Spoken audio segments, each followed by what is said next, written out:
Hello dear. आज के इस वीडियो में पढ़ने वाले हैं भारतीय वन का बायोलॉजी का चैप्टर नंबर 1 का दीर्घोत्तरीय प्रश्न। ये हमारा चैप्टर नंबर 1 का दीर्घोत्तरीय प्रश्न है। हमारा चैप्टर है जैव प्रक्रम एवं पोषण। ठीक है, ये हमारे भारतीय वन का जो है, ये हमारे भारतीय वन का जीव विज्ञान है। ठीक है, इसके पोषण चैप्टर का फर्स्ट चैप्टर हमारा पोषण एवं जैव प्रक्रम है। इसका हम क्वेश्चन आंसर करने वाले दीर्घोत्तरीय प्रश्न। ठीक है, ये दीर्घोत्तरीय प्रश्न है।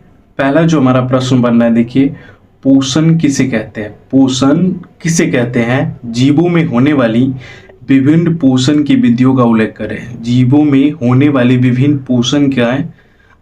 जीवों में होने वाले विभिन्न पोषण विधियों का उल्लेख करना है। ठीक है, देखिए इस आंसर को हम करेंगे कैसे? तो पहला हमसे पूछा जा रहा है कि पोषण किसे कहते हैं। तो देखिए दीर्घोत्तरीय का नहीं, पहला प्रश्न है, तो पहले हमको पोषण का जवाब करना पड़ेगा। ठीक है, पोषण क्या है, उसके बाद जो है पोषण कितने प्रकार के होते हैं? तो पोषण 2 प्रकार के होते हैं। पहला होता है स्वपोषण, दूसरा परपोषण। स्वपोषण को भी लिखना पड़ेगा, फिर परपोषण को फिर लिखना पड़ेगा कि परपोषण कितने प्रकार के। तो परपोषण 3 प्रकार के होते हैं। एक होता है मृत जीवी पोषण, पहला होता है मृत जीवी पोषण। ठीक है, दूसरा होता है हमारा परजीवी पोषण, परजीवी पोषण, फिर परजीवी पोषण के बारे में लिखना पड़ेगा। और तीसरा जो होता है हमारा प्राणी संपोषण, प्राणी संपोषण होता है। तो तीसरा हमको प्राणी संपोषण के बारे में लिखना पड़ेगा। तो तीनों को एक एक करके कर देंगे तो हमारा जो है प्रश्न 1 का आंसर हो जाएगा। ठीक है, अब देखिए पहला जो पोषण का डिफिनीशन क्या बनेगा, ध्यान से देखिए। पहला जो पोषण का डिफिनीशन बनने वाला है, देखिए ये हमारा पोषण का डिफिनीशन। यहाँ से देखिए पोषण, ये वाला बात को पहले लिखना पड़ेगा। पोषण क्या है? तो पोषण वैसी विधि जिसमें जीव खाद्य पदार्थों का ग्रहण करता है, वैसी विधि जिसमें जीव खाद्य पदार्थों को ग्रहण करता है तथा उसका उपयोग करता है, उसे हम कहते हैं पोषण। पोषण को कितने भाग में बांटा गया? तो पोषण निम्नलिखित 2 प्रकार के होते हैं। पोषण निम्नलिखित 2 प्रकार के होते हैं, इस बात को भी लिखना पड़ेगा। पहला है हमारा स्वपोषण, ऑटोट्रॉपिक न्यूट्रिशन, इन्हीं लिखना है, केवल ये लिखेंगे। तो स्वपोषण है पहला, दूसरा है परपोषण। ठीक है, अब देखिए पोषण होता क्या है, थोड़ा सा समझते चलते हैं। तो पोषण वह वैसी विधि है जिसमें जीव खाद्य पदार्थों को ग्रहण करता है तथा उसका उपयोग करता है। देखिए इसमें जीव क्या करता है, खाद्य पदार्थों को जो उसका भोजन है उसको ग्रहण करता है और भोजन को पचाने के फलस्वरूप अपचा भोजन शरीर से बाहर निकल जाता है, और जो पचा हुआ भोजन रहता है वो हमारे शरीर में एनर्जी के रूप में बन जाता है, एनर्जी बन जाता है। तो उस एनर्जी का हम अपने आवश्यकता अनुसार उपयोग करते हैं, उसी को हम कहते हैं पोषण। पोषण कितने प्रकार के होते हैं? स्वपोषण और दूसरा परपोषण। अब देखिए स्वपोषण क्या है? तो वैसा पोषण या पोषण की वह विधि जिसमें जीव अपना भोजन स्वयं बनाता है। पोषण की वह विधि जिसमें जीव अपना भोजन स्वयं बनाता है, उस अर्थात किसी अन्य जीवों पर आश्रित नहीं रहता है, उसे हम कहते हैं पोषण। पोषण की वह विधि जिसमें जीव अपना भोजन स्वयं बनाता है, अर्थात किसी अन्य जीवों पर आश्रित नहीं रहता है, उसे हम कहते हैं स्वपोषण। इस पोषण में क्या करता है, जीव अपना भोजन खुद ही बनाता है, अपने भोजन के लिए किसी अन्य जीवों पर आश्रित नहीं रहता है, निर्भर नहीं रहता है, उसी को हम कहते हैं स्वपोषण। मतलब स्व मतलब क्या, खुद, पोषण मतलब भोजन, जो अपना भोजन खुद ही बना लेगा उसी को हम कहते हैं स्वपोषण। इसमें एक ही चीज आ रहा है, सभी हरे पेड़ पौधे, जितने भी हरे पेड़ पौधे हैं वो सभी जो है स्वपोषी होते हैं। ठीक है, उसमें कैसा पोषण पाया जाता है? तो स्वपोषण पाया जाता है। इसको छोड़ करके बाकी अन्य जितने भी जंतुएं हैं वो सभी हो जाती हैं परपोषण। ठीक है, सभी जंतुएं जो हो जाती हैं परपोषण। अब देखिए इसके बाद जो है दूसरा हम देखिए,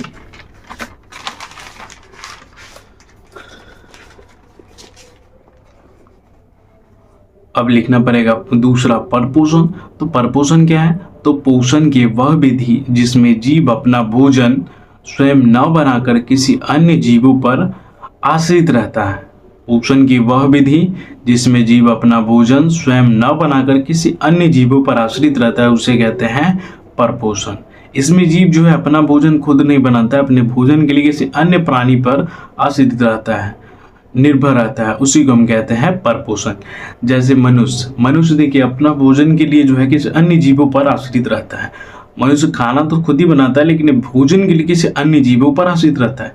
जैसे किसी जीव को मार करके खाता है, या दाल चावल गेहूं जो भी है वो दूसरा जीव होता है, उस पर निर्भर है। ठीक है, जैसे पशु है, वो पशु भी अपने भोजन के लिए किसी अन्य जीवों पर आश्रित रहता है। पक्षी भी है, ये भी अपने भोजन के लिए किसी अन्य जीवों पर आश्रित रहता है। इसमें जितने भी जंतु हैं वो सभी जंतु जो है अपने पोषण के अन्य जीवों पर निर्भर रहता है, इसीलिए इसको कहते हैं परपोषण। ठीक है, अगला है, देखिए उसी बात को लिखना पड़ेगा यहाँ पे पैराग्राफ चेंज करके। परपोषण निम्नलिखित 3 प्रकार के होते हैं। परपोषण निम्नलिखित 3 प्रकार के होते हैं। कौन कौन सा?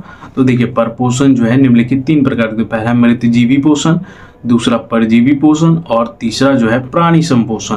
अब इन तीनों का भी जो है हमको डिफिनेशन लिखना पड़ेगा उदाहरण सहित, तब हमारा दीर्घ उत्तरीय प्रश्न बनेगा।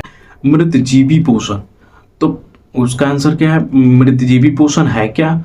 तो पोषण की वह विधि जिसमें जीव अपना भोजन सड़े गले कार्बनिक पदार्थों तथा मृत जीव जंतुओं के शरीर के सतह से प्राप्त करता है, उसे मृतजीवी पोषण कहते हैं। वैसा पोषण जिसमें जीव अपना भोजन सड़े गले कार्बनिक पदार्थ और मृत जीव जंतुओं के शरीर के सतह से प्राप्त करता है, उसे कहते हैं मृतजीवी पोषण।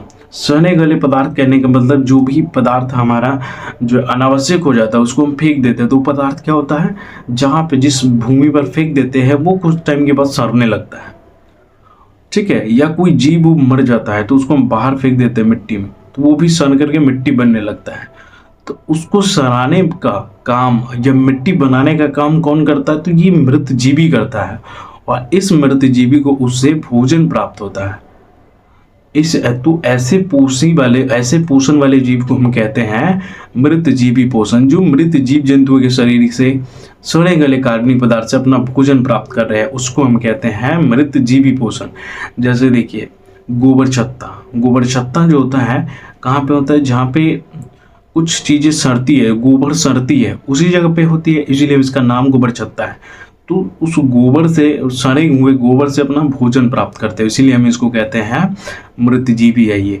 जैसे मशरूम, इसका दूसरा नाम क्या है? मशरूम है। कवक है, कवक क्या करती है? मृत जीव जंतुओं के शरीर से अपना सतह प्राप्त या सड़े गले कार्बनिक पदार्थ से अपना भोजन प्राप्त करती है। बैक्टीरिया, इसको भी ध्यान रखें। प्रोटोजोआ, ये सभी जो होते हैं मृत जीव जंतुओं के शरीर से अपना मृत जीव जंतुओं के शरीर के सतह से अपना भोजन प्राप्त करते हैं। ठीक है, उसके बाद देखिए ये पहला हो गया। दूसरा देखिए मृतजीवी के बाद जो है कौन है? परजीवी। मृतजीवी के बाद कौन है? परजीवी है। देखिए परजीवी को लिखना पड़ेगा दूसरा। परजीवी पोषण क्या है? तो पोषण की वह विधि जिसमें जीव अपना भोजन किसी अन्य प्राणी के संपर्क में अस्थायी या अस्थायी रूप से रहकर प्राप्त करता है, उसे परजीवी पोषण कहते हैं। इसमें जीव जो है अपने भोजन के लिए अस्थायी या अस्थायी रूप से किसी अन्य प्राणी के संपर्क में रह करके प्राप्त करता है, उसी को कहते हैं हम परजीवी पोषण। देखिए इसमें जीव जो है अस्थायी रूप से किसी अन्य प्राणी के संपर्क में कैसे रहता है? तो देखिए ढील जो होता है वो हमारे माथा में होता है, और हम जहाँ जाते हैं वहाँ जाता है। जब उसको भूख लगता है तो हमारे माथा में से क्या करती है? भोजन प्राप्त करती है। तो ये कहलाएगा स्थायी रूप से रह रहा है। एक मच्छर जो होता है, तो मच्छर, हम मान लीजिए इस रूम में मच्छर है, तो इस रूम में मच्छर रहती है। ये मच्छर जो है केवल हम ही को नहीं काटा है, इस रूम में आने वाले जितने भी जीव है, मतलब व्यक्ति होगा, उस सब से अपना भोजन प्राप्त करेगा। तो ये कहलाएगा अस्थायी रूप से। ठीक है, तो इसमें ध्यान रखिएगा। पहला जो है मच्छर है, ढील है, खटमल है, अमरवेल है, उसकी अमरवेल की लत्ती है, उसके बाद गोल क्रीमे है, हुक वर्म है, और टेप वर्म है, और एंडमीबा है, मलेरिया है। ठीक है, ये सब जितने भी है ये सभी इंपॉर्टेंट है। ऑब्जेक्टिव में ये यहाँ से क्वेश्चन पूछ दिया जाता है। ठीक है, तो ये सब ऑब्जेक्टिव में ध्यान रखेंगे, याद रखेंगे। ये पर इसमें जो है कैसा पोषण पाया जाता है? परजीवी पोषण पाया जाता है। लास्ट थर्ड हमको लिखना पड़ेगा प्राणी संपोषण। तो पोषण की वह विधि जिसमें जीव अपना भोजन ठोस या तरल के रूप में ग्रहण करते हैं। इसमें जीव जो होता है अपना भोजन ठोस के रूप में ग्रहण करेगा, मतलब कठोर से कठोर पदार्थ को भी खा लेगा, और जो है तरल मतलब गीला से गीला भी पदार्थ को खा लेगा। ऐसे पोषण प्राप्त करने वाले जीव को हम कहते हैं प्राणी समपोषी। और उसमें कैसा पोषण होता है? प्राणी समपोषण होता है। जैसे मनुष्य कठोर से कठोर भोजन को भी खा लेता है, और गीला से गीला जो है तरल से तरल पदार्थ को भी खा लेता है। कुत्ता भी सेम है, बिल्ली भी है, मेढक भी है और अमीबा भी है। ये सभी जो होते हैं अपना कैसे जीव हैं, प्राणी संपोषी जीव है। ये अपना भोजन ठोस और तरल दोनों के रूप में ग्रहण करते हैं। ठीक है, ये जो आंसर हुआ हमारा पहला का आंसर हुआ। ठीक है, दीर्घोत्तरीय फर्स्ट का आंसर हो गया। अब देखिए दीर्घोत्तरीय प्रश्न फर्स्ट का जो है पहला प्रश्न का उत्तर हो गया। ठीक है, क्या क्या लिखना है समझ गए। पोषण का परिभाषा, फिर पोषण कितने प्रकार के, तो 2। ठीक है, फिर इस दोनों के करने के बाद पर पोषण 3 प्रकार के होते हैं, ये तीनों को लिखना पड़ेगा। क्लियर है इतना। अब इसके बाद आइए दूसरा जो हमारा प्रश्न है, दूसरा प्रश्न क्या कह रहा है। दूसरा प्रश्न है प्रकाश संश्लेषण प्रक्रिया का संक्षेप में समझाया। प्रकाश संश्लेषण प्रक्रिया को संक्षेप में समझाने के लिए कह रहे हैं। देखिए प्रकाश संश्लेषण जो हमारा प्रक्रिया है, देखिए 2 नंबर जो हमारा प्रश्न बन रहा है प्रकाश संश्लेषण प्रक्रिया, तो इसको संक्षेप में समझाने कैसे समझाएंगे। तो सबसे पहले हम इसको लिखेंगे प्रकाश संश्लेषण प्रक्रिया को समझाएंगे। संश्लेषण, देखिए सबसे पहले हमको प्रकाश संश्लेषण को बताना पड़ेगा। ठीक है, उसके बाद इसके जो है प्रकाश संश्लेषण की जो है रासायनिक समीकरण को लिखना पड़ेगा। रासायनिक समीकरण को लिखना पड़ जाएगा हमको, रासायनिक समीकरण को बताना पड़ेगा। तो इसके रासायनिक समीकरण को बताना पड़ेगा। ठीक है, उसके बाद इस रासायनिक समीकरण के बताने के बाद अब प्रकाश संश्लेषण के लिए क्या क्या आवश्यक होता है। तो प्रकाश संश्लेषण के लिए हमने पढ़ा है कि 4 चीज आवश्यक होता है। कौन कौन से, तो इसके लिए आवश्यक होता है पर्णहरित का एक और नाम है क्लोरोफिल को बताना पड़ेगा। ठीक है, उसके बाद जो है ये फर्स्ट हो गया। दूसरा हमको बताना पड़ेगा क्या, तो इसको बताना पड़ेगा CO2 क्या है, CO2 के बारे में बताना पड़ेगा। तीसरा बताना पड़ेगा जल के बारे में, H2O के बारे में। और फोर्थ जो हमको बताना पड़ जाएगा वो बताना पड़ेगा सूर्य प्रकाश के बारे में, सूर्य प्रकाश के बारे में। तो ये चारों चीज के बारे में जो है बारी बारी से हमको बताना पड़ेगा। ठीक है, अब देख लीजिए सबसे पहले जो हमारा है प्रकाश संश्लेषण प्रक्रिया क्या है, फोटोसिंथेसिस। ये सब इंग्लिश वाला नेम को नहीं लिखना है। ठीक है, ये थ्योरी हम बता रहे हैं, इसीलिए ये सब लिखा हुआ है। तो फोटोसिंथेसिस क्या है, तो इसको लिखना पड़ेगा सभी हरे पेड़ पौधे सूर्य प्रकाश की उपस्थिति में वायुमंडल से CO2 तथा भूमि से H2O अवशोषित करके अपना भोजन ग्लूकोज के रूप में बनाता है तथा H2O और O2 गैस, यहाँ पे O2 है, H2O और O2 गैस वातावरण में मुक्त करता है। इस प्रक्रिया को प्रकाश संश्लेषण प्रक्रिया कहते हैं। ठीक है, प्रकाश संश्लेषण प्रक्रिया की निम्नलिखित रासायनिक समीकरण निम्नलिखित है। प्रकाश संश्लेषण प्रक्रिया की रासायनिक समीकरण निम्नलिखित है। अब इसके जो है इस प्रक्रिया को लिखने के बाद इसके रासायनिक समीकरण को लिखना पड़ जाएगा हमको। ठीक है, देखिए थोड़ा सा समझ लीजिए प्रकाश संश्लेषण प्रक्रिया होता क्या है। तो देखिए पौधे जो होती है, ठीक है, पौधे क्या करती है, ये जो पत्तियां जो होती है, ठीक है, पौधे क्या करती है, वातावरण से CO2 लेती है। ये वायुमंडल से क्या लेते हैं, वायुमंडल से CO2 लेती है। वायुमंडल से क्या लेती है, CO2। और जो ये भूमि से जो होती है, भूमि से क्या ग्रहण करती है, भूमि से ग्रहण कर लेती है H2O, भूमि से ग्रहण करती है H2O। ठीक है, और इसमें जो ये हरा है, तो हरा है, इसमें क्लोरोफिल तो ऑलरेडी उपस्थित है। हरे पेड़ पौधा में क्लोरोफिल उपस्थित होता है, तभी तो वो हरा होता है। तो इसमें क्लोरोफिल उपस्थित है। और जब ये जो घटना होती है सूर्य प्रकाश की उपस्थिति में होती है, प्रकाश संश्लेषण की जो प्रक्रिया होती है वो सूर्य प्रकाश की उपस्थिति में होती है, तो सूर्य प्रकाश मौजूद रहता है। देखिए इसके लिए 4 को चीजें आवश्यक है, CO2, H2O, क्लोरोफिल जो इसमें है पत्ती में, और तीसरा जो है सूर्य प्रकाश। ये 4 को चीजें आवश्यक होता है। तब ये चारों जो है आपस में संयोग करके क्या करती है, ग्लूकोज का निर्माण करती है। क्या निर्माण करती है, ग्लूकोज का निर्माण करती है। और ग्लूकोज पौधे का भोजन होता है, और उस भोजन के साथ कुछ पौधे में अनावश्यक पदार्थ बन जाती है जिसको पौधे बाहर निकाल देती है। जैसे O2 पौधे के लिए अनावश्यक हो जाती है, लेकिन हमारे लिए बहुत आवश्यक हो जाती है। ठीक है, तो O2 को वातावरण में मुक्त करती है। फिर कुछ यूनिट जो है जल को भी क्या करती है, पत्तियों द्वारा जो है वाष्प के रूप में उत्सर्जित किया जाता है। ठीक है, अब थ्योरी में ही समझते हैं। तो देखिए इसमें क्या किया गया है कि प्रकाश संश्लेषण प्रक्रिया की रासायनिक समीकरण है। इसमें ध्यान दिए, ये वायुमंडल से CO2 लेता है, 6 यूनिट CO2, ध्यान रखेंगे। उसके 12 यूनिट जल लेता है। ठीक है, ये समीकरण जो है ना संतुलित करने पर ये हमको पता चल जाता है कि कितना यूनिट क्या लेना है। तो 6 CO2 जो है हमारा कार्बन डाइऑक्साइड है, 6 यूनिट कार्बन डाइऑक्साइड कहाँ से लेगा, वायुमंडल से। 12 यूनिट जल लेगा H2O भूमि से, और सूर्य प्रकाश की उपस्थिति में होगा। और हरे पेड़ पौधे तो उसमें क्लोरोफिल उपस्थित होते हैं ऑलरेडी, और ये जो होती है आपस में प्रक्रिया करके बना लेती है ग्लूकोज। ग्लूकोज बनाती कैसे है, तो ये जो जल होता है H2O ये पत्ती के अंदर आता है। जब सूर्य प्रकाश पत्ती पर पड़ती है तो ये जल, ये जो है H2O टूट जाती है। ये H2O टूट जाती है, किस में टूटती है, तो ये जो टूटती है H2+O2 में टूट जाती है, H2+O2 में टूट जाती है। और ये जो H2 है ये इसके साथ संयोग करती है, और H2 जब CO2 के साथ संयोग करती है तो बना लेती है ग्लूकोज C6H12O6, और प्लस में जल भी बनाती है, प्लस में 6 यूनिट जल बनाती है। और ये जो ऑक्सीजन है, ये ऑक्सीजन वातावरण में मुक्त हो जाती है। ठीक है, इधर प्लस है इसका मतलब संयोग हो रहा है, और इधर प्लस है इसका मतलब अलग हो रहा है, वियोग हो रहा है। ठीक है, तो ये इसके साथ संयोग करके क्या बनाता है, ग्लूकोज और जल बना लेता है। 6 यूनिट जल बनाएगा और एक यूनिट जो है ग्लूकोज बनाएगा। ध्यान रखिएगा, प्रकाश संश्लेषण प्रक्रिया में 1 यूनिट ग्लूकोज बनता है जब 6 यूनिट CO2 और 12 यूनिट जल से अभिक्रिया करती है। ठीक है, और इसके बाद 6 यूनिट क्या करती है, वातावरण ऑक्सीजन भी मुक्त करती है। ठीक है, इस पर बहुत सारे ऑब्जेक्टिव प्रश्न बनाए जा सकते हैं। ठीक है, तो ये इसके रासायनिक समीकरण हो गए। अब देखिए उसके बाद जो है इसके लिए क्या क्या आवश्यक है, तो इसके लिए 4 चीजें आवश्यक है। प्रकाश संश्लेषण प्रक्रिया के लिए आवश्यक पदार्थ लिखना पड़ेगा। पहला है पर्णहरित क्लोरोफिल, दूसरा है कार्बन डाइऑक्साइड CO2, तीसरा है जल H2O, और चौथा है सूर्य प्रकाश।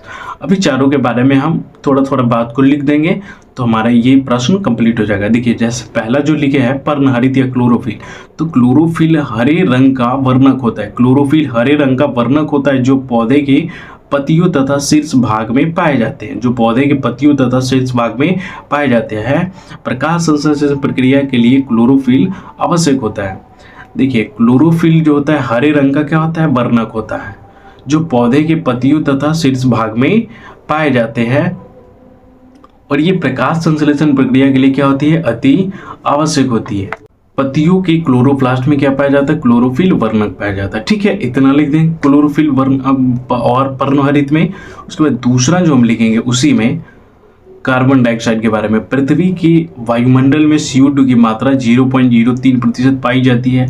इसकी आपूर्ति श्वसन क्रिया तथा ईंधन को जलाने से होती है। जो हम श्वास लेते हैं उसी के द्वारा जो होता है, और जो है ईंधन जलाते हैं उससे इसकी आपूर्ति होती है। उसके बाद पौधे के पत्तियों में उपस्थित रंध्र के द्वारा वायुमंडल से CO2 ग्रहण करता है। पौधे जो होते हैं पत्तियों में उपस्थित रंध्र के द्वारा वायुमंडल से CO2 ग्रहण करते हैं। ठीक है, उसके बाद जल के बारे में लिखना पड़ेगा। तो जल जो है पृथ्वी की सतह पर 71% जल पाई जाती है, 71% जल पाई जाती है। इसकी आपूर्ति वर्षा के द्वारा होती रहती है। पौधे जो है जड़ के द्वारा जल का अवशोषण करते हैं, इसमें जल में लिख देंगे। चौथा जो लिखना पड़ेगा सूर्य प्रकाश में क्या लिखना पड़ेगा, तो प्रकाश संश्लेषण प्रक्रिया के लिए सूर्य प्रकाश अति आवश्यक होता है। बिना सूर्य प्रकाश के प्रकाश संश्लेषण की प्रक्रिया नहीं हो सकती है। ठीक है, आवश्यक होती है। सूर्य प्रकाश की उपस्थिति में पत्तियों का जल जो होता है, यहाँ पे देखिए, यहाँ पे जल और लिखना पड़ेगा, जल और O2, यहाँ पे ऑक्सीजन O2, जल जो है O2 और H2 होगा। यहाँ पे क्या होगा, H2। ठीक है, ध्यान रखेंगे, यहाँ पे H2 है। ठीक है, यहाँ पे H2 है। जल जो है H2 और ऑक्सीजन O2 में विभाजित हो जाता है। ठीक है, यहाँ पे थोड़ा ठीक कर लेंगे, H2 और O2 में विभाजित हो जाता है। जब सूर्य प्रकाश पौधे के पत्ती पे पड़ती है तो पत्ती का जो जल होता है वो 2 भाग में विभाजित हो जाती है। इसमें H2 में और किसमें, O2 में, दोनों गैस बन जाती है।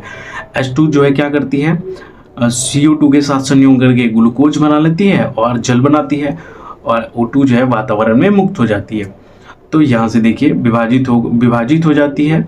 फिर उसके बाद देखिए H2 जो है, यहाँ पे H2 है। H2 जो है CO2 के साथ संयोग करके ग्लूकोज बनाता है तथा O2 जो है वातावरण में मुक्त हो जाता है। ठीक है, उस रासायनिक समीकरण को हमने दिखाया था। यहाँ पे देखिए, जब इस पे जल सूर्य प्रकाश पड़ती है इस पत्तियों के जल पे, ये जो जल होता है पत्तियों में होता है, तो विभाजित होती है H2 में और O2 में। H2 संयोग करेगा CO2 से तो बनाएगा ग्लूकोज और H6H2O, और ये 6 जो है O2 6 यूनिट ऑक्सीजन वातावरण में मुक्त होती है। ठीक है, तो ये हमारा दूसरे नंबर प्रश्न का उत्तर रहा। ठीक है, दूसरे नंबर प्रश्न का उत्तर रहा। ठीक है, उसके बाद तीसरा नंबर के देखिए, तीसरा नंबर क्या है, एक प्रयोग द्वारा दर्शाए कि प्रकाश संश्लेषण के लिए क्लोरोफिल आवश्यक होता है। एक प्रयोग करना है और उससे साबित करना है कि प्रकाश संश्लेषण प्रक्रिया के लिए क्लोरोफिल आवश्यक होता है। ठीक है, तो देखिए इसका आंसर क्या हो जाएगा।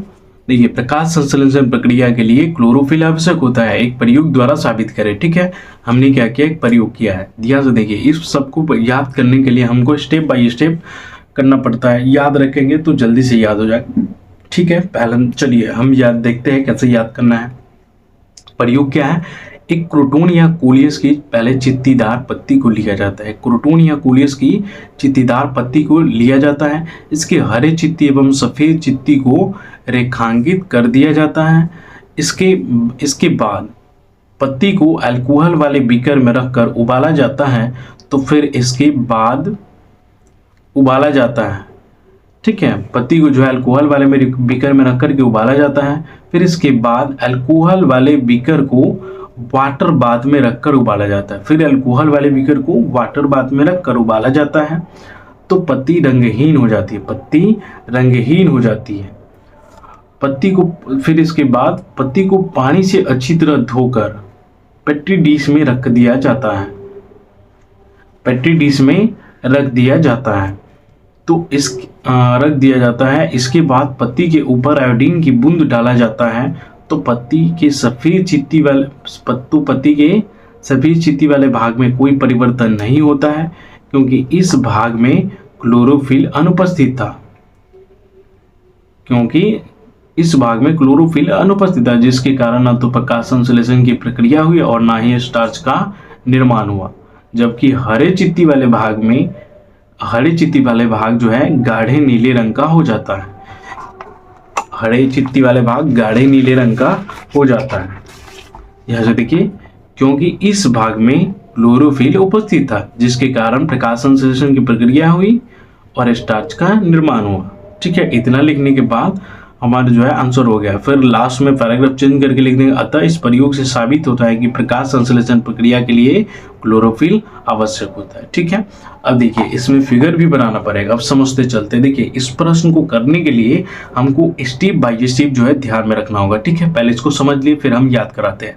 सबसे पहले जो है क्या करना है, एक क्रोटोन या कोलियस की चित्तीदार पत्ती लेनी है। क्रोटोन या कोलियस की चित्तीदार पत्ती लेने। अब कहेंगे सर ये क्रोटोन या कोलियस की चित्तीदार पत्ती क्या है। चित्तीदार पत्ती कहने का मतलब बहुत सारे पत्ती को आप पेड़ पे देखे होइएगा, जिसके जो है पत्ती का जो है कहीं भाग में जो है सूखा रहता है, बीच बीच में गोला।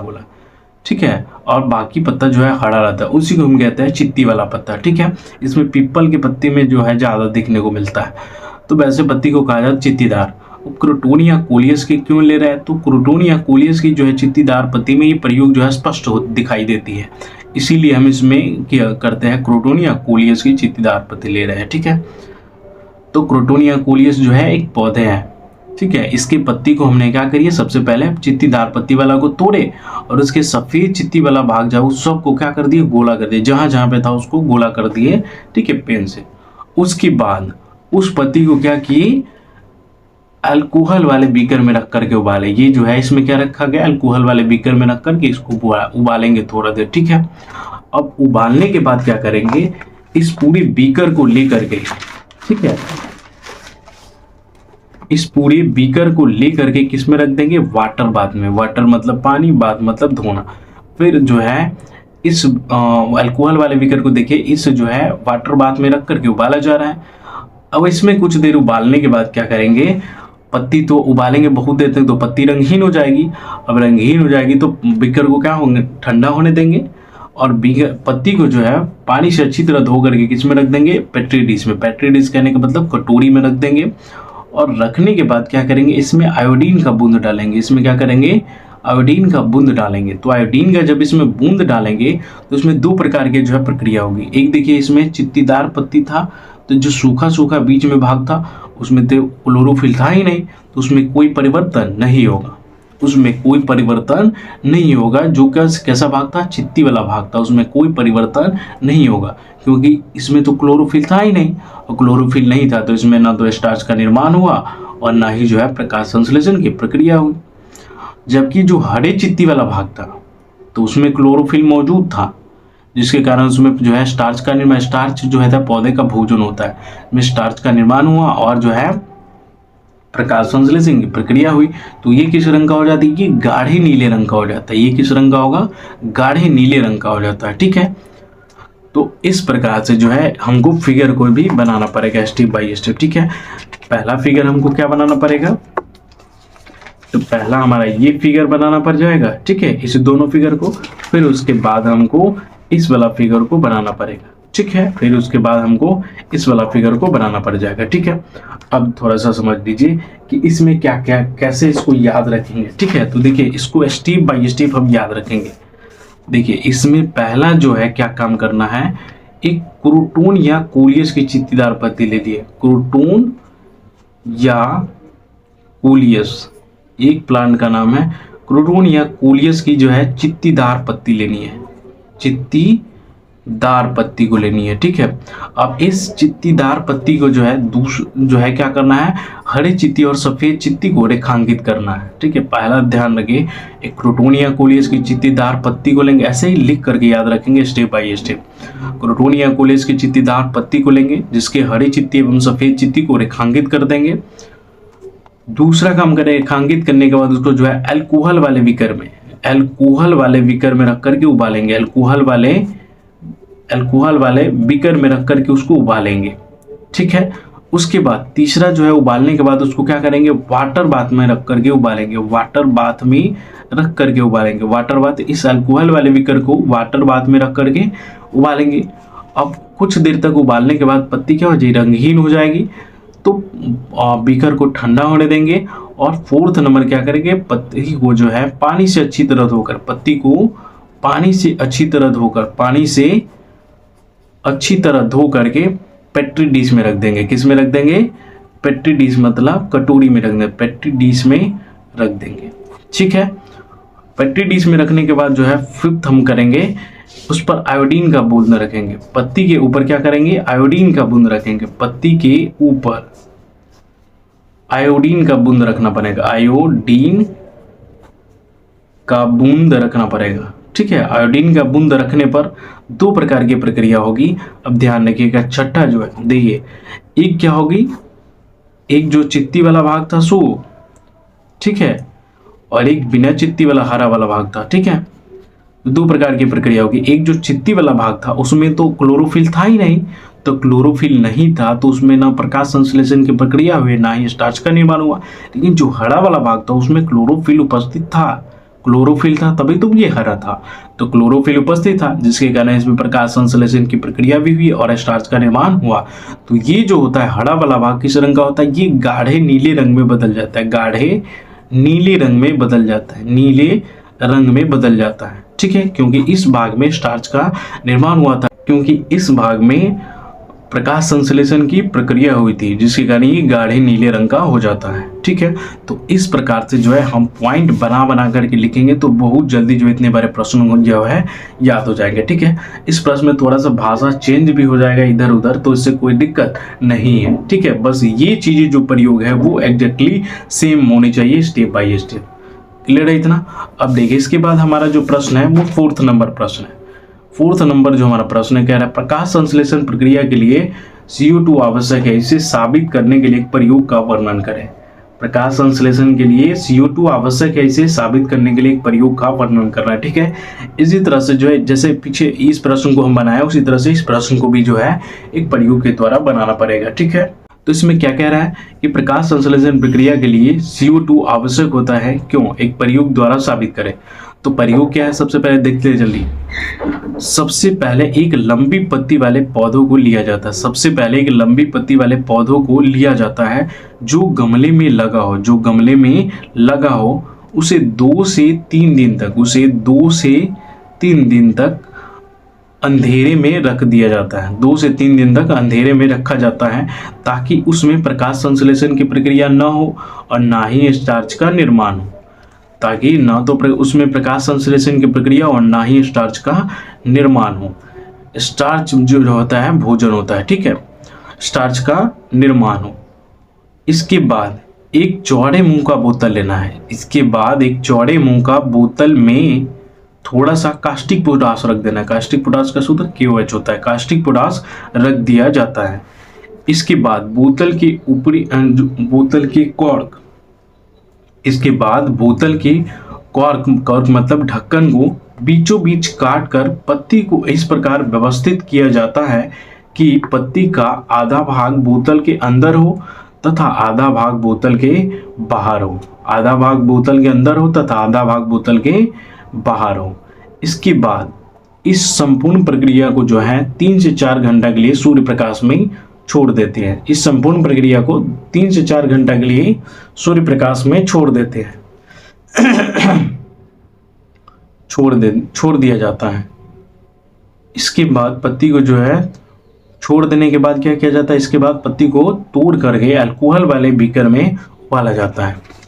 पत्ती को तोड़ करके क्या किया जाता है, अल्कोहल वाले बीकर में उबाला जाता है। ठीक है, यहां से देखिए पत्ती को तोड़कर अल्कोहल वाले बीकर में उबाला जाता है तो पत्ती रंगहीन हो जाती है। तो पत्ती का कलर कैसा हो जाएगा, रंगहीन हो जाएगा। इसके बाद पत्ती को जो है पानी से अच्छी तरह धो करके पत्ती को पानी से, इसके बाद पत्ती को यहां से लिखना, पत्ती को इस बीच में क्या पानी है, ठीक है, ध्यान रखेंगे। पत्ती को पानी से अच्छी तरह धोकर पेट्री डिश मतलब कटोरा में रख दिया जाता है। तो देखिए कटोरा में रखेंगे तो इसके बाद पत्ती के ऊपर जो है आयोडीन का, पत्ती के ऊपर क्या करेंगे, पानी से अच्छी तरह धो करके कटोरा में रख देंगे पेट्री डिश में। फिर उसके ऊपर जो है पत्ती के ऊपर आयोडीन की बूंद डाला जाता है। आयोडीन का बूंद डाला जाता है तो पत्ती का जो होता है बाहर वाला जो भाग होता है, बोतल के जो बाहर होता है वो गाढ़े नीले रंग का हो जाता है, गाढ़े नीले रंग में बदल जाता है क्योंकि इस भाग में प्रकाश संश्लेषण की प्रक्रिया हुई जिसके कारण जो है स्टार्च का निर्माण हुआ, स्टार्च उपस्थित था। जबकि पत्ती के अंदर वाला भाग जो है हल्के पीले रंग का हो जाता है क्योंकि इस भाग में CO2 अनुपस्थित था जिसके कारण जो है प्रकाश संश्लेषण की प्रक्रिया नहीं हुई और स्टार्च का निर्माण नहीं हुआ। ठीक है, पोटास लास्ट में लिखना होगा, पोटास का घोल CO2 को सूख लेता है। पोटास का जो घोल होता है CO2 को सूख लेता है और लास्ट में पैराग्राफ चेंज करके लिख देंगे। अतः इस प्रयोग से साबित होता है कि प्रकाश संश्लेषण प्रक्रिया के लिए CO2 आवश्यक होता है। ठीक है, अब देखिए इसको फिगर के माध्यम से समझ लेते हैं। इसमें फिगर भी हमको बनाना पड़ेगा। ठीक है, देखिए इसमें क्या करेंगे, एक इस प्रकार से जो है गमले में लगा हुआ पौधा को लेंगे। ठीक है, एक बोतल बनाएंगे। बोतल को इस प्रकार की पत्ती का आधा भाग बोतल के अंदर हो तथा आधा भाग बोतल के बाहर हुए कैस्टन लगा देंगे और इस बोतल के अंदर क्या रख देंगे, KOH रख देंगे। ठीक है, और यहाँ पे लिख देंगे ये चौड़े मुंह वाला बोतल है और ये जो है गमले में लगा हुआ पौधा है। इस फिगर को बनाने के बाद देखिए दूसरा क्या करना है, इस फिगर को बनाना है। एक अल्कोहल है, अल्कोहल में क्या किया जा रहा है, पत्ती को जो है उबाला जा रहा है। ठीक है, उसके बाद जो है उबालने के बाद जो है अगला फिगर हमारा बनेगा, एक पेट्री डिश को बनाना है। इस पेट्री डिश में क्या करना है, पत्ती को रख देना है और पत्ती को रखने के बाद क्या करना है, इस पे आयोडीन की बूंद रखना है। आयोडीन की बूंद रखेंगे तो इसमें 2 प्रकार की प्रक्रिया, क्योंकि हमारा पत्ती के जो है 2 हिस्सा हो गया था, एक बोतल के अंदर था, एक बोतल के बाहर था। तो देखिए बोतल के जो अंदर वाला भाग था तो उसमें जो है उसको हमने क्या किया था, जो है 2-3 दिन तक अंधेरे में रख दिया था। उसके बाद जो ये तो पौधा कमजोर हो गया था। कमजोर होने के बाद भी क्या किए थे, इसको बोतल के अंदर रख दिए थे। तो इसमें जो है बोतल के अंदर क्या था, KOH, ठीक है, पोटास का घोल जो इसमें का CO2 को सोख लेता है जिसके कारण जो है इसमें ना प्रकाश संश्लेषण की प्रक्रिया और ना ही जो है स्टार्च का निर्माण होता है। तो इसीलिए लिख दिया इसको स्टार्च रहित है और ये हल्के पीले रंग का हो जाता है। लेकिन जो बोतल के बाहर वाला भाग था तो देखिए जब इसको अंधेरे में रखा गया था 2-3 दिन तक तो देखिए कमजोर था, लेकिन जब प्रकाश की उपस्थिति में रखा गया तो वो तेजी से अभिक्रिया किया और स्टार्च का निर्माण कर लिया क्योंकि इसमें CO2 उपस्थित था और एक किस रंग का हो जाएगा, गाढ़े नीले रंग का। ठीक है, अब देखिए ये तो हमारा फिगर हो गया, फिगर को समझ गए। पहला फिगर हमारा ये होगा, ठीक है, दूसरा फिगर हमारा ये होगा, तीसरा जो बनेगा ये एक पेट्री डिश बनेगा और चौथा जो बनेगा ये हमारा बनेगा। ठीक है, अब इसको थोड़ा सा समझिए। पहला जो काम करना है, ठीक है, CO2 वाला में क्या करना है, ध्यान दीजिए। पहला इसमें क्या करना है, एक लंबी पत्ती वाला पौधा लेना है, एक लंबी पत्ती वाला पौधा लेना है, एक लंबी पत्ती वाला पौधा लेना है जो गमले में लगा हो, ठीक है, जो गमले में लगा हो। मेरे साथ ध्यान से आप भी याद कीजिए, ठीक है, कुछ ही मिनट में जो है इसको ये बड़ा सा प्रश्न याद हो जाएगा, ठीक है, और बहुत इंपॉर्टेंट भी है बोर्ड एग्जाम्स के लिए। इसी दो में से जो है हमेशा पूछते रहता है। पहला क्या काम करना है, एक लंबी पत्ती वाला पौधा लेना है जो गमले में लगा हो, ठीक है। दूसरा काम क्या करना है, उसे 2 से 3 दिन तक अंधेरे में रखना है, उसे 2 से 3 दिन तक अंधेरे में रख देना है। 2 से 3 दिनों तक क्या करना है, अंधेरे कमरे में रख देना है। तो अंधेरे में रखेंगे तो उसमें ना तो प्रकाश संश्लेषण की प्रक्रिया होगी पौधे में और ना ही जो है स्टार्च का निर्माण होगा। देखिए, एक लंबी पत्ती जो गमला में लगा हो, गमला में लगा है तभी तो जो है प्रयोग हो पाएगा। अगर गमले से निकाल देंगे तो क्या होगा, पौधे सूख जाएंगे, इसीलिए ये गमला में लगा है, ठीक है। उसको 2 से 3 दिन तक क्या करना है, अंधेरे में रख देना है, ताकि उसमें प्रकाश संश्लेषण की प्रक्रिया ना होगा तो पौधे क्या हो जाएगा, कमजोर हो जाएगा, ठीक है। उसके बाद तीसरा काम क्या करना है, तीसरा एक चौड़े मुंह वाला बोतल लेना है। एक चौड़े मुंह वाला बोतल इसलिए ले रहे हैं कि ताकि पत्ती को हमको बोतल के अंदर फिट करना है।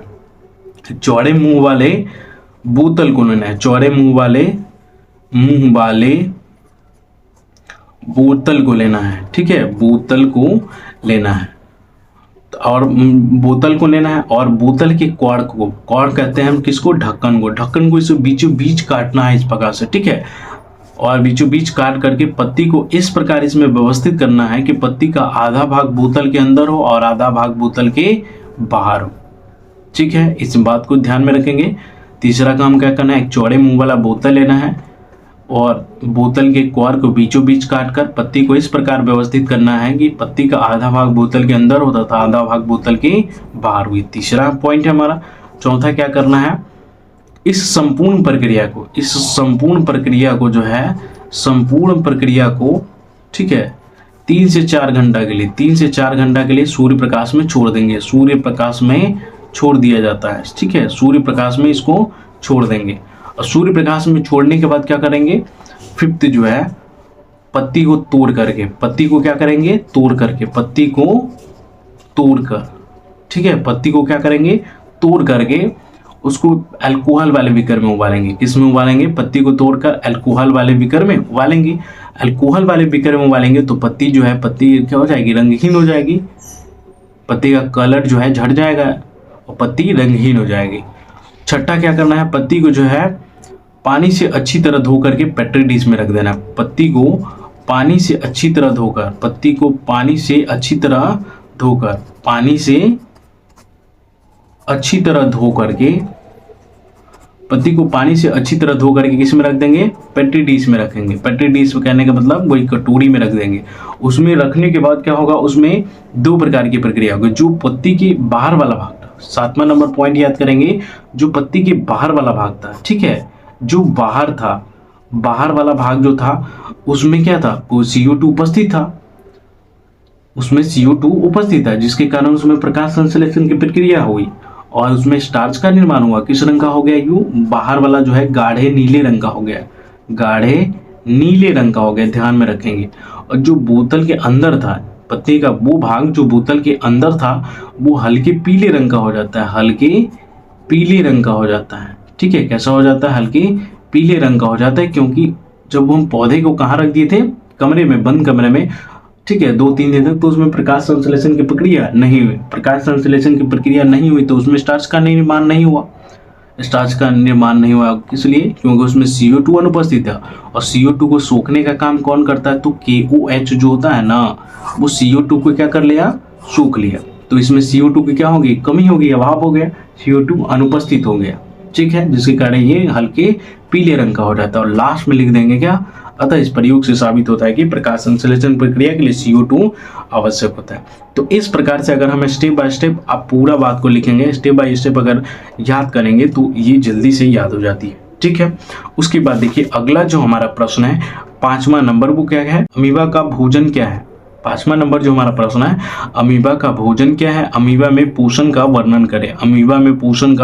वर्णन करें।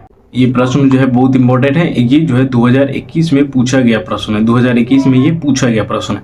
देखिए सबसे पहले अमीबा क्या है, तो अमीबा का आंसर करना होगा। अमीबा, देखिए अमीबा एक मृदुजलीय एक कोशिकीय जीव है जिसका आकार अनिश्चित होता है। अमीबा एक प्राणी संपोषी जीव है। अमीबा कैसा जीव है, एक प्राणी संपोषी है और इसका आकार क्या होता है, अनिश्चित होता है, निश्चित नहीं होता है। और ये मृदुजलीय है। मृदुजलीय कहने का मतलब मीठा जल में रहने वाला जीव है, ठीक है। और ये एक कोशिकीय जीव है, इसका मतलब इसका शरीर जो है एक ही कोशिका से मिलकर के बना है। प्राणी संपोषी कहने का मतलब ये ठोस भोजन भी कर लेगा और तरल भोजन भी कर लेगा, ठीक है। हार्ड से हार्ड भोजन भी कर लेगा और गीला से गीला भोजन भी कर लेगा, ठीक है। अमीबा का भोजन क्या है, इसके भोजन के इसी तरह से पैराग्राफ चेंज करना है और भोजन को लिखना है। भोजन क्या है, तो अमीबा का भोजन जो बैक्टीरिया है, डायटम है और छोटे छोटे एक कोशिकीय जीव है। छोटे छोटे अमीबा भी हो सकते हैं जिसके भोजन, ठीक है। उसके बाद इसके पोषण को लिखना पड़ेगा। पोषण क्या है, तो जब भोजन अमीबा के बहुत नजदीक होता है, जब भोजन जो है अमीबा के बहुत नजदीक होता है तब अमीबा कुटपाद का निर्माण करता है। तब अमीबा कुटपाद का निर्माण करता है तथा भोजन को अंदर ग्रहण कर लेता है। भोजन को अंतर ग्रहण कर लेता है। यहाँ पे अंदर के बदले अंतर भी लिख सकते हैं, अंतर ग्रहण कर लेता है। इस प्रकार अमीबा में भोजन रसधानी का निर्माण हो जाता है। जब भोजन अमीबा के बहुत नजदीक रहता है तो अमीबा क्या करती है, कुटपाद का जो है खुद ही उसके शरीर में एक कुटपाद के अंदर हाथ पैर जो है डेवलप हो जाता है, जिसकी मदद से क्या करती है, वो भोजन को अपने अंदर कर लेती है। और अंदर करने के बाद क्या करती है, उसमें एक अंग डेवलप होता है जिसको हम कहते हैं भोजन रसधानी, ठीक है। ये भोजन को पचाने वाले जो है सिस्टम होते हैं अमीबा में। तो भोजन रसधानी जो है उत्पन्न होती है उसमें। और देखिए भोजन रसधानी में ही भोजन का पाचन होता है। भोजन रसधानी में ही भोजन का पाचन होता है, ठीक है। और पचे हुए भोजन को पूरे शरीर में वितरित कर दिया जाता है तथा अपचे हुए भोजन को शरीर के किसी भी स्थान से बाहर निकाल दिया जाता है। अपचे भोजन को शरीर के किसी भी स्थान से बाहर निकाल दिया जाता है। जब भोजन जो है अमीबा के नजदीक रहता है तो अमीबा कुटपाद का निर्माण करता है और भोजन को अंतर ग्रहण कर लेता है। फिर इसके अंदर भोजन रसधानी का निर्माण होता है। भोजन रसधानी में ही भोजन का पाचन हो जाता है उसमें, ठीक है। और जो पचा हुआ भोजन रहता है उसको पूरे शरीर में एनर्जी के रूप में भेज दिया जाता है। जो पचा भोजन रहता है अमीबा के किसी भी स्थान से बाहर निकाल दिया जाता है, ठीक है। इसमें भी फिगर बनाना पड़ेगा, ठीक है। ध्यान दीजिए, फिगर सही समझ लेते हैं। देखिए सबसे पहले ये अमीबा है। देखिए अमीबा के नज़दीक ये हमारा भोजन है। जब भोजन था, अमीबा का कोई आकार नहीं होता, हम इसको जैसे मन है थोड़ा सा इसे चेंज भी आकार होगा तो कोई दिक्कत नहीं है। ये इसका क्या है, भोजन है। अभी इसमें अमीबा में केंद्रक है। इसका शरीर में कोई हाथ पैर या कोई खाने का स्थान निश्चित नहीं होता है, ना ही जो है इसमें लैक्टिक कंडे का स्थान निश्चित होता है, ठीक है। तो अमीबा में ये भोजन है। तो अमीबा क्या करता है, तेजी से इसके तरफ बढ़ता है और जो है क्या निर्माण कर लेता है, कुटपाद का निर्माण कर लेता है, ठीक है। ये क्या कर लिया, एक खुद ही जो है इस प्रकार से जो है हाथ करके, मतलब जो है एक डेवलप अंग होता है जो क्या करता है, इसको अपने अंदर कर लेता है, जिसको हम कहते हैं कुटपाद। ध्यान में रखेंगे, अमीबा किसके द्वारा भोजन को अंदर ग्रहण करता है, तो कुटपाद के द्वारा, ठीक है, ग्रहण कर लेता है। फोर्थ देखिए इसमें क्या किया, भोजन जो है इसके अंदर आ गया है। भोजन जो है इसके अंदर आ गया और ये हमारा इसका भोजन हो गया। ये इसी को हम कहते हैं भोजन रसधानी कहते हैं। क्या कहते हैं, भोजन रसधानी। इसी में भोजन का पाचन होता है। जो पचा हुआ भोजन होता है पूरे शरीर में एनर्जी के रूप में भेज दिया जाता है और जो अपचा भोजन जो होता है शरीर के किसी भी जो है स्थान से इसको बाहर निकाल, जिधर से इसको सुविधा पड़ेगा उधर से ही भोजन को क्या कर देगा, बाहर निकाल देगा, ठीक है। तो इसमें नहीं खाने का स्थान निश्चित होता है, ना ही जो है इसमें लैक्टिंग करने का स्थान निश्चित होता है, ठीक है। तो ये हमारा अमीबा हो गया, ठीक है। अगला प्रश्न देखिए, छठा नंबर जो हमारा प्रश्न है, मनुष्य के आहार नाल की रचना का वर्णन करें। मनुष्य के आहार नाल की रचना का वर्णन करें। अब देखिए इसका आंसर जो है वो क्या होगा, तो मनुष्य के आहार नाल जो है हमने 6 पढ़ा है। मनुष्य के आहार नाल 6 पढ़ा है, उसी आहार नाल के जो है रचना करना होगा। 6 आहार नाल हमने क्या पढ़ा है, ये आहार नाल जो होता है हमारा 6 भाग में बटा होता है। आहार नाल कितने भाग में बटा होता है, 6 भाग। कौन कौन से है, तो देखिए आहार नाल के भाग देखेंगे तो पहला जो होता है हमारा मुख्य गुहा होता है। मुख्य गुहा आहार नाल हमारा यहाँ से शुरू होता है। पहला जो होता है आहार नाल मुख्य गुहा। दूसरा जो होता है हमारा वो ग्रसनी होता है, ठीक है।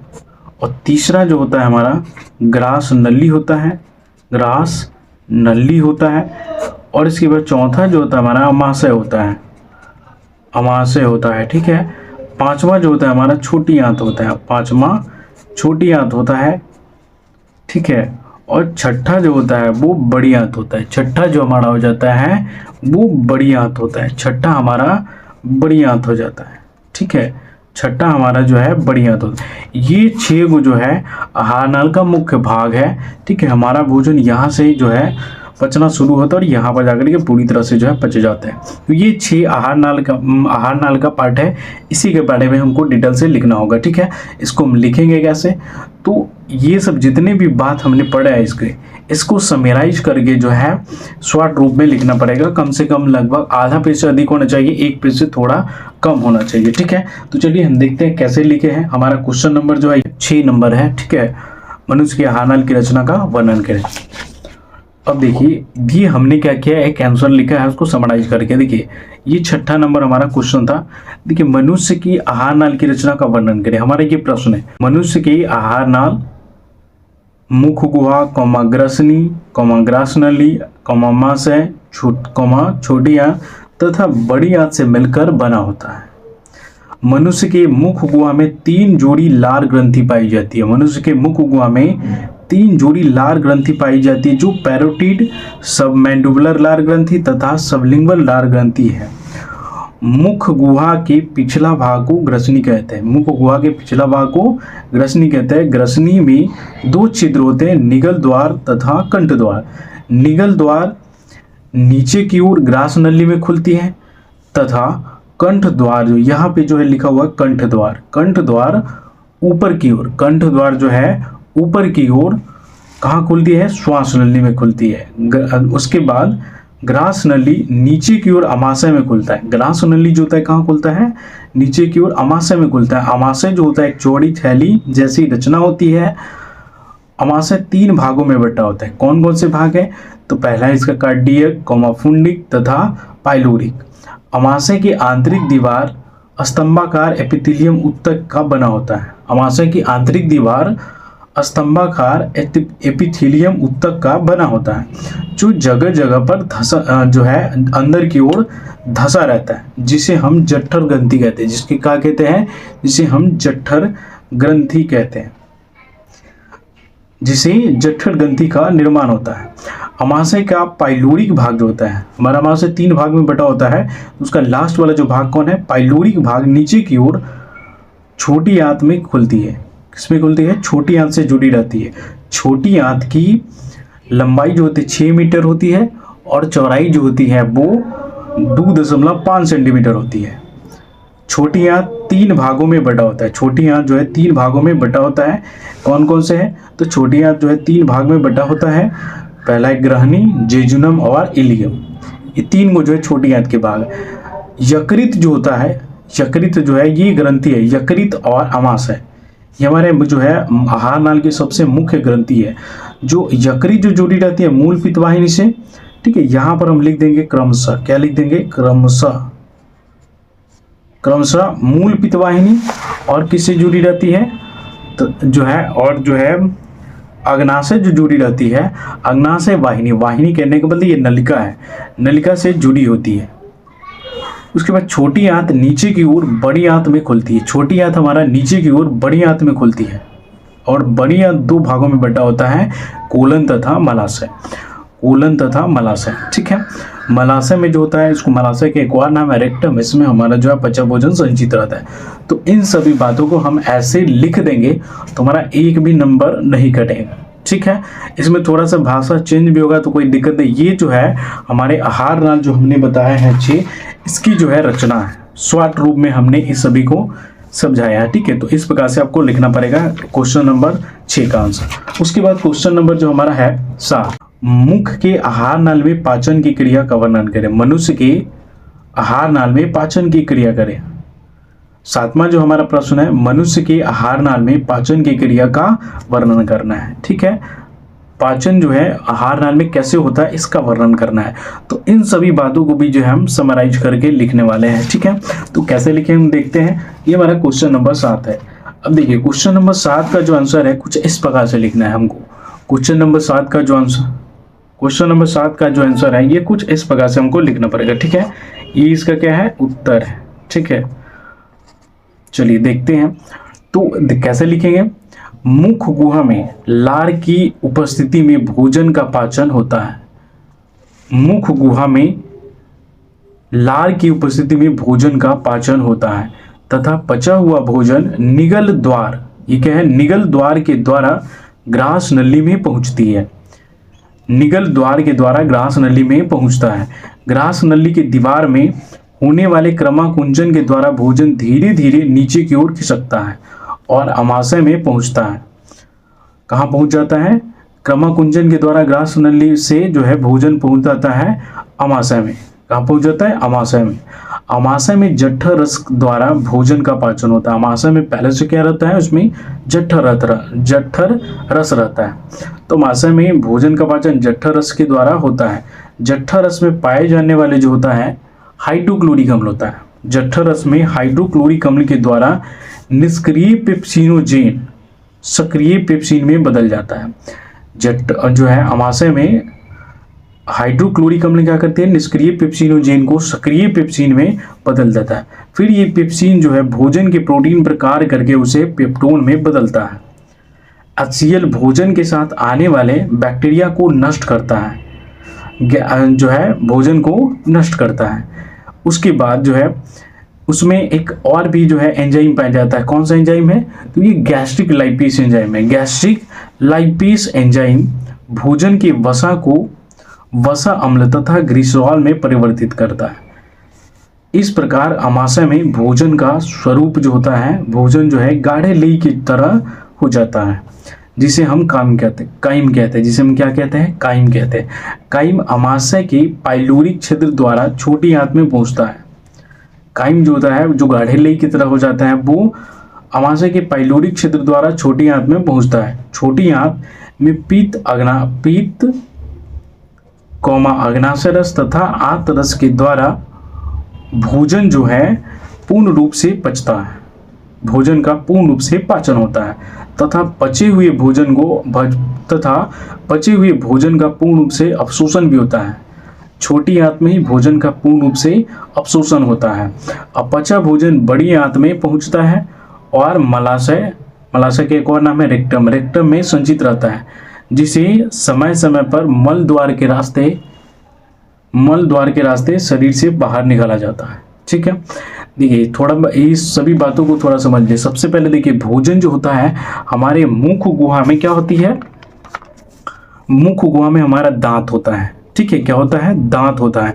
भोजन को क्या करती है, दांत पूरी तरह से चबा देती है और इसमें उपस्थित रहता है क्या, पहले से जिसको हम लेर कहते हैं, लार उपस्थित रहता है जो भोजन को सान देती है। सानने के बाद जीभ जो है हमारा मुख्य काम करती है। जीभ क्या करती है, भोजन को पीछे की तरफ धकेल देती है। जीभ क्या करती है, भोजन को पीछे की तरफ धकेल देती है और ये पहुंच जाता है कहाँ पे, ग्रसनी में। ग्रसनी में आने पर इसमें दो जो है छिद्र होता है।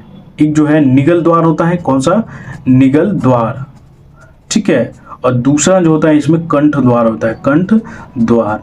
ठीक है, तो भोजन हमारा कंठ द्वार में नहीं जाएगा, कंठ द्वार में श्वास जाता है, कंठ द्वार में श्वास जाता है। भोजन हमारा किस में जाएगा, निगल द्वार। निगल द्वार जो है नीचे की ओर खुलती है ग्रास नली में और ये कंठ द्वार जो होता है ऊपर की ओर खुलती है किसमें, श्वास नली में। ठीक है, तो हमारा भोजन जो आ जाता है किसमें, ग्रास नली में।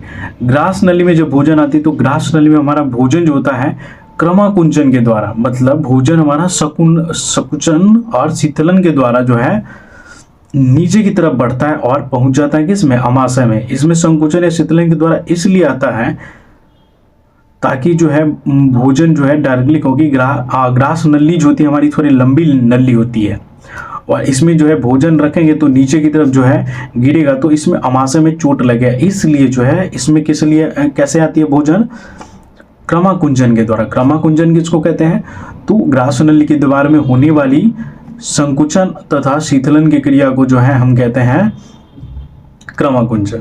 तो भोजन हमारा पहुंच जाता है किसमें, अमाशय में। अमाशय जो है तो हमारी एक चौड़ी थैली जैसी रचना होती है। मनुष्य की अगर अमाशय की बात करें कुछ तो ऐसी होती है। मनुष्य की अमाशय जो है कुछ इस प्रकार से होती है। ये 3 भाग में बटा होता है। ये मतलब पहला वाला होता है कार्डियक हो जाता है, कार्डियक, ठीक ठीक है। और ये वाला जो होता है बीच वाला, ये कार्डियक, ये फुंडिक होता है, फुंडिक। और ये वाला नीचे वाला होता है पाइलोरिक, पाइलोरिक होता है, ठीक है, पाइलोरिक। पाइलोरिक किससे जुड़ा होता है, तो ये छोटी आंत से जुड़ा होता है, ठीक है। तो हमारा अमाशय जो एक चौड़ी, इसमें पहले से क्या रहता है, जठर रहता है, जठर रस रहता है। जठर रस बनता कहाँ से, तो ये अमाशय जो होता है इसके अंदर वाली दीवार में ऐसे ऐसे जो है रहता है, ठीक है। एपिथेलियम तक का बना रहता है, ये सब जो है 3 प्रकार के कोशिकाओं से ये बना रहता है। जैसे बकरी वगैरह में देखे होइएगा, कटने पर जो है उसमें जिसको चूना से साफ किया जाता है, ये ऐसा मनुष्य में भी रहता है, ठीक है। तो ये जो होता है ये जठर ग्रंथि होता है, इससे निकलती है जठर रस। कौन सी रस निकलती है इससे, तो इससे निकलती है जठर रस, जठर रस निकलती है। जठर रस में जो है 3-4 प्रकार के जो है जठर रस में जो है 3-4 प्रकार के जो है द्रव पाए जाते हैं, जिसमें हाइड्रोक्लोरिक अम्ल मुख्य होता है, ठीक है। इसमें म्यूकस भी होता है जो चिपचिपा रहता है, और एक निष्क्रिय पेप्सिनोजेन रहता है जो भोजन को पचाने में मदद करती है। भोजन के निष्क्रिय पेप्सिनोजेन जो होती है भोजन के प्रोटीन को पचाने का काम करती है। अब देखिए भोजन जो है हमारा, इसमें ये जठर रस के द्वारा पूरी तरह से सन जाता है, और कैसे बन जाती है, गाढ़े ली के जैसा। अब ये जो है नीचे की तरफ जो है इस जो है पाइलोरिक क्षेत्र के द्वारा कहाँ पहुंच जाती है, छोटी आंत में। छोटी आंत में जो हमारा भोजन जब आती है तो इसमें अग्नाशय भी जो रस छोड़ती है, ठीक है, पाचक रस, वो इसमें मिल जाती है छोटी आंत में। फिर जो है यकृत हमारा इधर से जो है रस छोड़ती है, वो भी मिल जाती है किसमें, छोटी आंत में, और ये भोजन को पचाती है। फिर छोटी आंत में जो है भोजन हमारा पूर्ण रूप से पच जाता है, और उसका अवशोषण भी होता है। लेकिन जो भोजन नहीं पचता है, अपचा रह जाता है, वो आ जाता है बड़ी आंत में। बड़ी आंत हमारा 2 भाग में बंटता है, कोलन और रेक्टम में। कोलन और रेक्टम, रेक्टम का एक और नाम है मलाशय। रेक्टम में भोजन जो होता है अपचा भोजन संचित रहता है, लेकिन मलाशय में जब भोजन जाता है तो हमारा भोजन हो जाता है वो लैट्रिन का स्वरूप ले लेता है, ठीक है, और हमको महसूस होती है कि लैट्रिन लगा हुआ है।